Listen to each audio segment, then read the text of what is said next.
أعوذ بالله من الشيطان الرجيم. بسم الله الرحمن الرحيم.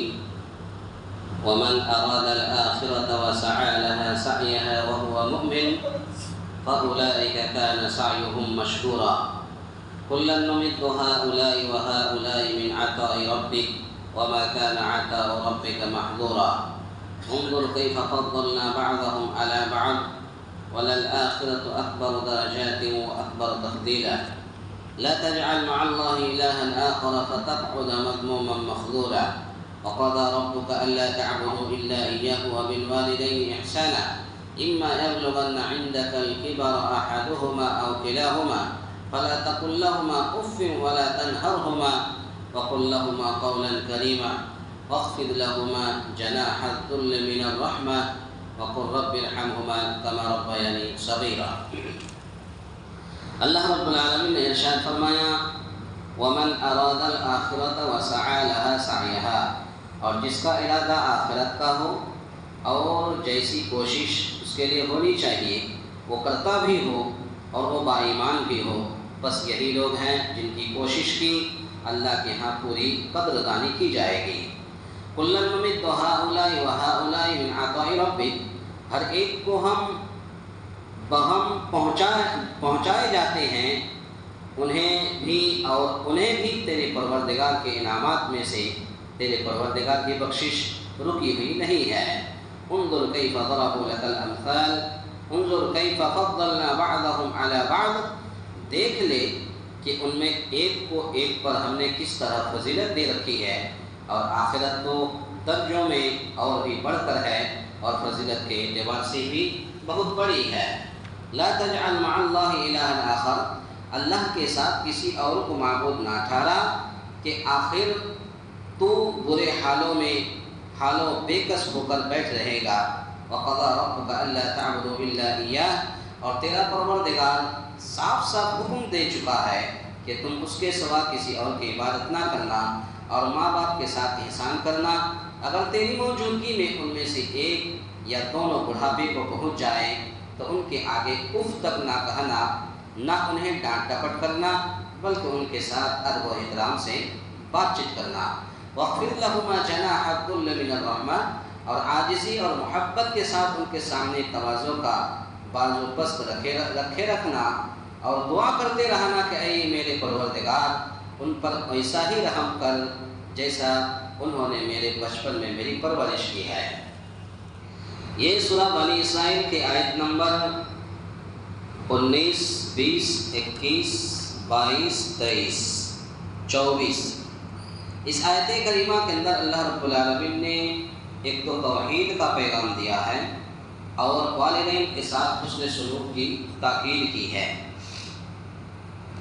اللہ رب العالمین نے فرمایا ومن اراد الآخرۃ وسعى لها، جس کا ارادہ آخرت کا ہو اور جیسی کوشش اس کے لیے ہونی چاہیے وہ کرتا بھی ہو اور وہ با ایمان بھی ہو، بس یہی لوگ ہیں جن کی کوشش اللہ کے ہاں پوری قدردانی کی جائے گی.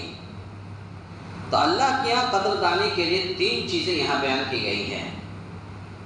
نمبر 1 ارادہ آخرت یعنی اخلاص اور اللہ کی رضا جوئی. نمبر 2 ایسی کوشش جو اس کے لائق ہو یعنی سنت کے مطابق. اور تیسری چیز ایمان، کیونکہ اس کے بغیر تو کوئی عمل بھی قابل قبول نہیں ہے.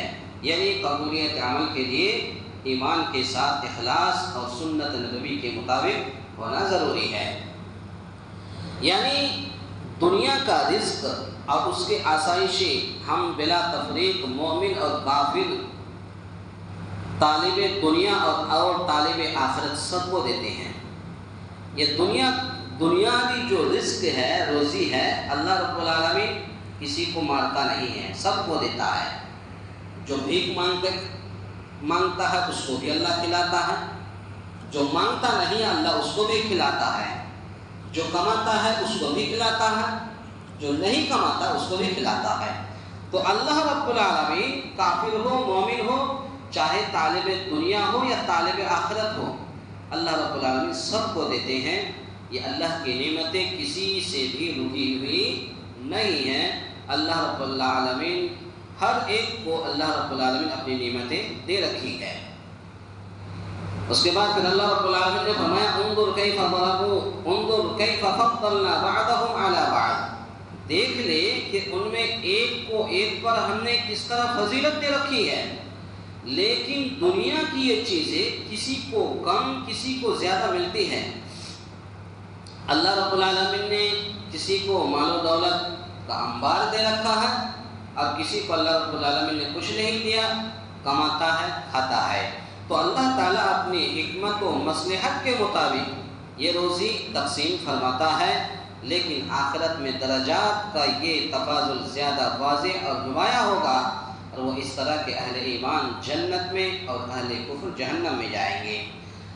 اب کسی کو اگر مال و دولت زیادہ دیا ہے، کسی کو کم دیا ہے، تو انسان صبر کرے، لیکن پھر اللہ رب العالمین کہا کہ مرنے کے بعد اہل ایمان جو ہوں گے، تو بہت سارے ایسے اہل ایمان ہیں جن کے پاس مال و دولت نہیں ہے، صرف کماتا ہے کھاتا ہے، لیکن اللہ کا شکریہ ادا کرتا ہے، اللہ کو ہمیشہ یاد کرتا ہے نمازوں کے ذریعے سے، نفل عبادت کے ذریعے سے، نفل صدقہ کے ذریعے سے، تو ایسے لوگ اہل جنت میں ہوں گے۔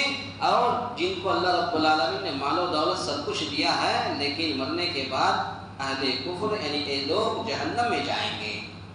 اس کے بعد پھر اللہ رب العالمین نے فرمایا وَقَضَىٰ رَبُّكَ أَلَّا تَعْبُدُوا إِلَّا إِيَّاهُ وَبِالْوَالِدَيْنِ إِحْسَانًا، تیرا پروردگار صاف صاف حکم دے چکا ہے کہ تم اس کے سوا کسی اور کی عبادت نہ کرنا اور ماں باپ کے ساتھ احسان کرنا۔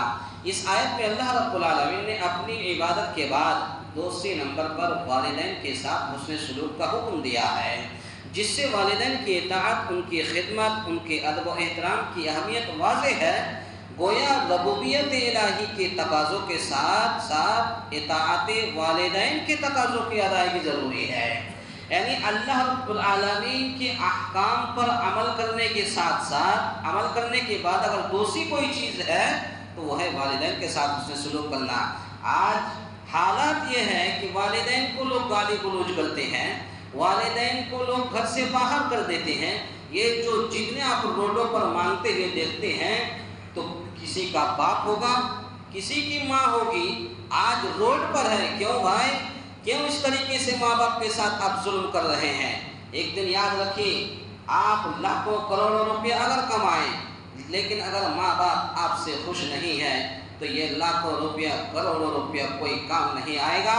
ایک وقت ایسا بھی آئے گا، اللہ نے اگر یہ روپیہ دیا ہے تو اللہ لینا بھی جانتا ہے، اگر دینا جانتا ہے تو اللہ رب العالمین دینا جانتا ہے۔ اسی لیے والدین کے ساتھ کوئی برا بھلا نہ کرے، والدین کو گالی گلوچ نہ کرے، والدین کے ساتھ حسن سلوک کرے اور ان کو اف تک نہ کہے۔ پھر اگر یہ بڑھاپے میں بطور خاص ان کے سامنے ہوں تک نہ کہنے اور ان کو ڈانٹ ڈپٹنے سے منع کیا ہے، کیونکہ بڑھاپے میں والدین تو کمزور، بے بس اور لاچار ہو جاتے ہیں، جبکہ اولاد جو جوان اور وسائل معاش پر قابض اور متصرف ہوتی ہے، اس کے علاوہ جوانی کے دیوانی جذبات اور بڑھاپے کے سرد و گرم چشیدہ تجربات میں تصادم ہوتا ہے۔ ان حالات میں والدین کے ادب و احترام کے تقاضوں کو ملحوظ رکھنا بہت ہی مشکل مرحلہ ہوتا ہے، لیکن اللہ کے ہاں سرخرو وہی ہوگا جو ان تقاضوں کو ملحوظ رکھے گا، یعنی ماں باپ کے ساتھ اس سے سلوک کرے گا۔ اس کے بعد آخری آیت کے اندر اللہ رب العالمین نے فرمایا کہ وَخْفِضْ لَهُمَا جَنَاحَ الذُّلِّ مِنَ الرَّحْمَةِ، اور عاجزی اور محبت کے ساتھ ان کے سامنے تواضع کا بازو پست رکھے رکھنا اور دعا کرتے رہنا، اے میرے پروردگار ان پر ایسا ہی رحم کر۔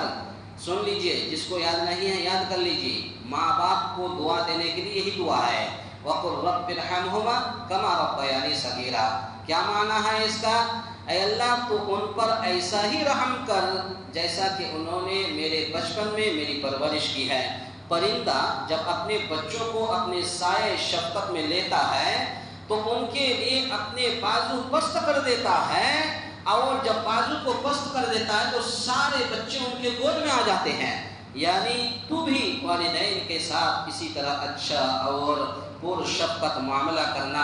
اللہ رب العالمین نے ماں باپ کے ساتھ حسن سلوک کا ایک پرندے کی مثال دی ہے کہ جس طریقے سے ایک پرندہ اپنے بچوں کو، جس طریقے سے بارش ہوتی ہے، بارش سے روکنے کے لیے اپنے پر کو جب پھیلاتی ہے تو یہ سارے بچے اندر آ جاتے ہیں اور پھر یہ پرندہ اپنے پر کو پست کر دیتا ہے جس سے وہ بچ جاتا ہے۔ تو ایسے ہی ماں باپ کے ساتھ ان کے ساتھ اسے سلوک کرنا چاہیے، ان کے ساتھ اسی طرح اچھا اور پر شفقت معاملہ کرنا، اور ان کی اسی طرح کفالت کر جس طرح انہوں نے بچپن میں تیری کی ہے۔ یہ معنی ہے کہ جب پرندہ اڑنے اور بلند ہونے کا ارادہ کرتا ہے تو اپنے بازو پھیلا لیتا ہے، اور جب نیچے اترتا ہے تو بازوؤں کو پست کر لیتا ہے۔ اس اعتبار سے بازوؤں کے پست کرنے کے معنی والدین کے سامنے تواضع اور عاجزی کا اظہار کرنے کے ہیں۔ جس طریقے سے ایک پرندہ اڑنے کے قابل ہوتا ہے اور جب وہ نیچے اترتا ہے تو بازو کو پست کر لیتا ہے، ٹھیک اسی طرح سے ایک انسان کو اپنے ماں باپ کے ساتھ بالکل جھک کر کے والدین کے سامنے تواضع، انکساری اور عاجزی کے ساتھ برتاؤ کرے اور عاجزی سے بات کرے۔ یہی پیغام اللہ رب العالمین نے ہمیں اور آپ کو دیا ہے۔ اللہ تعالیٰ سے دعا ہے یا الہ العالمین ہم تمام مسلمانوں کو کہنے سننے سے زیادہ نیک عمل کرنے کی توفیق عطا فرمائے۔ آمین۔ اقول قولی ھذا استغفر اللہ لی ولکم ولسائر المسلمین واستغفروہ انہ هو